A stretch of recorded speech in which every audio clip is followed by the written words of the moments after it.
Target 26 পুজো মিটতেই প্রস্তুতি শুরু পদ্মের। বিজেপির বঙ্গ নেতৃত্বের সঙ্গে সল্টলেকে গুরুত্বপূর্ণ বৈঠকে ভূপেন্দ্র যাদব ঘাসফুলকে উপড়ে ফেলতে কাঁধে কাঁধ মিলিয়ে চলার বার্তা দেওয়া হয়েছে এই বৈঠকে।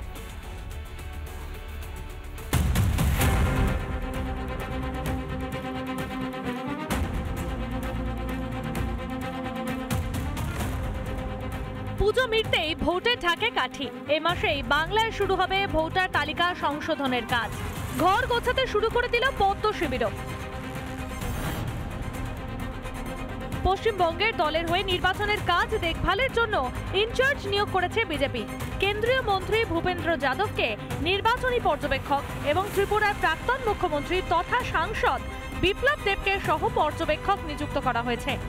একাদশীর দিন তাঁদের দুজনের উপস্থিতিতে সল্টলেকের দলীয় কার্যালয়ে হয়ে গেল বিজেপির রণকৌশল বৈঠক।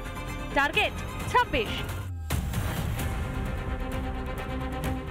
বৈঠকে দ্বন্দ্ব ভুলে ঘাসফুলকে উপড়ে ফেলতে একযোগে ময়দানে নামার বার্তা দেওয়া হয়। প্রথম কথা হচ্ছে যে তৃণমূলকে কাউন্টার করা হবে কোন কোন ইস্যুতে, তার একটা এজেন্ডা লিস্ট তৈরি করা হচ্ছে। পাশাপাশি এই বিজেপির মধ্যে আদি এবং নব্যের মধ্যে যে সমস্যা, প্রার্থী তালিকা ঘোষণা হয়ে যাওয়ার পর যে দলবদলের সমস্যা, সেগুলো কিভাবে মেটানো যায় সেটা নিয়ে আলোচনা হচ্ছে। যে পশ্চিমবঙ্গে ST, SC, OBC, Rajbanshi, Matua, এই যে 5টি সম্প্রদায় যারা ভোট ফ্যাক্টর অনেকে বলেন, তাদের জন্য বিজেপি কি করবে, তাদের জন্য বিজেপি কি ভাবটা রণকৌশল বা একটা ব্লুপ্রিন্ট যেভাবেই ব্যাখ্যা করো না কেন, সেইটা তৈরি করা বিজেপির এই মুহূর্তে লক্ষ্য। বাংলার মানুষ শ্বাস ফেলতে চাইছে। বাংলা আজকে যেটা চিন্তা করে দুদিন পর পুরো ভারতবর্ষের প্রান্ত চিন্তা করতো, সেই জায়গাতে কোথায় নিয়ে গেছে এই বাংলাকে।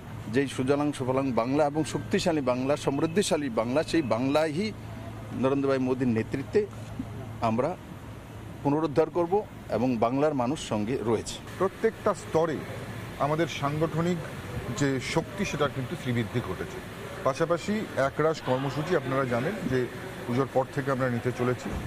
সেই বিষয়ে বিভিন্ন ধরনের আমাদের মধ্যে ডিসকাশন হচ্ছে এবং খুব তাড়াতাড়ি সেই সমস্ত কর্মসূচিগুলো নেওয়া হবে। দুর্গাপুজোর উদ্বোধনে শহরে এসেছিলেন কেন্দ্রীয় স্বরাষ্ট্রমন্ত্রী অমিত শাহ। আর দুর্গাপুজো মিটতেই পদ্মের সৈনিকেরা কোমর বেঁধে ময়দানে। Mission 26, Republic Bangla.